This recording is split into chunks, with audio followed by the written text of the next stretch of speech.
Assalamualaikum warahmatullahi wabarakatuh. Halo anak-anak, apa kabar kalian hari ini? Tetap semangat dan jaga kesehatan. Selamat datang kembali di kelas seni budaya bersama saya Ani Rahayuningsih. Di video ini kita akan melanjutkan materi teknik dasar pantomim part 3. Tonton videonya sampai selesai dan jangan lupa kerjakan kuis serta evaluasinya. Kompetensi dasar pada materi kali ini adalah 3.1. Memahami konsep, teknik, menyusun naskah, serta prosedur dasar seni peran sesuai kaidah pementasan pantomim. Perhatikan peta kompetensi berikut ini. Di video kali ini, kita akan mempelajari submateri bentuk penampilan pantomim dan menyusun naskah pantomim. Berikut ini adalah tujuan pembelajaran yang harus kalian capai pada materi teknik dasar pantomim. Tonton terus videonya sampai selesai agar kalian mencapai tujuan pembelajaran pada materi ini. Sebelum kita melanjutkan materinya, perhatikan kuis berikut ini. Jelaskan siapa tokoh yang ada di gambar ini. Tuliskan jawaban kalian di kolom komentar YouTube dengan format seperti yang tertera di layar. Kuis ini wajib kalian jawab karena akan masuk penilaian pada materi hari ini.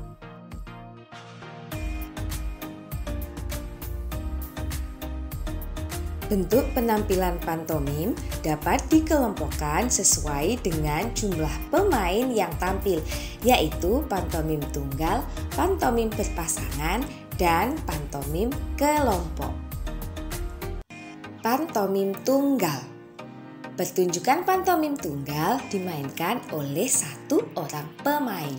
Biasanya tema dan adegan yang ditampilkan berupa permasalahan yang dihadapi oleh seseorang dalam berbagai kondisi. Sebagai contoh, tema pantomim tunggal dapat berupa seseorang yang sedang berada di jalanan dan bingung mau menyeberang jalan.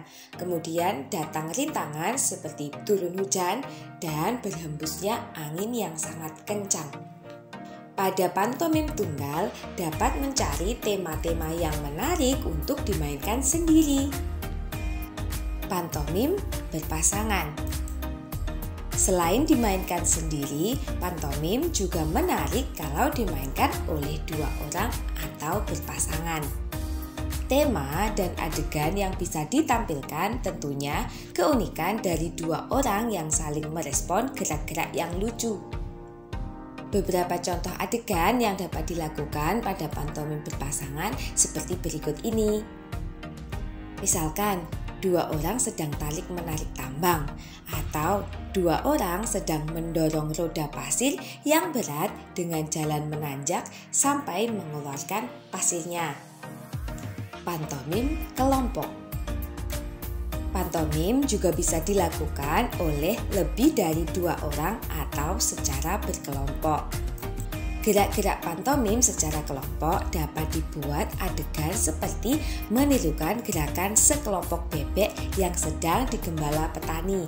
Adegan di sebuah pasar yang ramai dengan berbagai macam aktivitas, bisa juga mencari aktivitas-aktivitas yang menarik lainnya.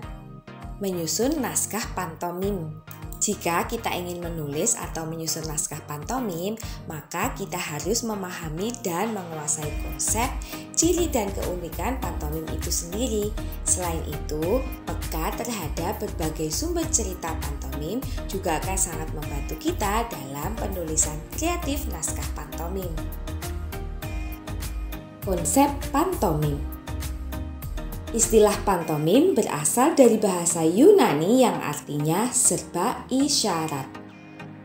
Berarti secara etimologis, pertunjukan pantomim yang dikenal sampai sekarang adalah sebuah pertunjukan yang tidak menggunakan bahasa verbal, bahkan bisa sepenuhnya tanpa ucaran atau suara vokal apapun. Gerakan tubuh dan wajah pantomim menggambarkan perasaan dan suasana hati dari pemainnya, sehingga dapat dinikmati oleh penontonnya. Ciri dan keunikan pantomim. Pantomim adalah pertunjukan teatrikal yang diungkapkan melalui ciri-ciri dasarnya, yaitu ketika seseorang melakukan gerakan-gerakan yang bermakna dan mempunyai arti. Ciri kuat lainnya adalah bahwa seniman pantomim terkenal dengan riasan putih dan celak hitam di mata, serta tampilan wajah lain untuk melebih-lebihkan emosinya. Sumber cerita pantomim. Sumber cerita untuk pantomim dapat diambil dari berbagai peristiwa yang biasa kita jumpai dalam kehidupan sehari-hari, sehingga penonton lebih terasa related atau terhubung. Namun tersampaikan lebih menarik karena penyampaiannya dilakukan melalui gerak tubuh dan ekspresi.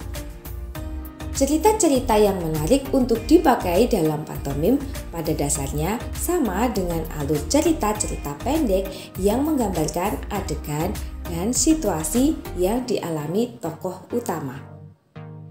Salah satu contohnya adalah aktivitas manusia dari mulai bangun pagi, mandi, sarapan, kegiatan di dapur, di sekolah, di jalan raya, sampai kegiatan makan malam, tidur, dan menjelang pagi.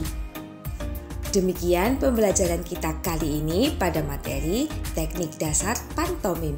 Jika ada pertanyaan tentang materi hari ini, silahkan tulis di kolom komentar YouTube. Jangan lupa kerjakan tugasnya yang sudah saya share di Google Classroom. Sampai jumpa pada materi selanjutnya. Terima kasih telah menonton. Jangan lupa like, komen, subscribe, dan share video ini. Wassalamualaikum warahmatullahi wabarakatuh.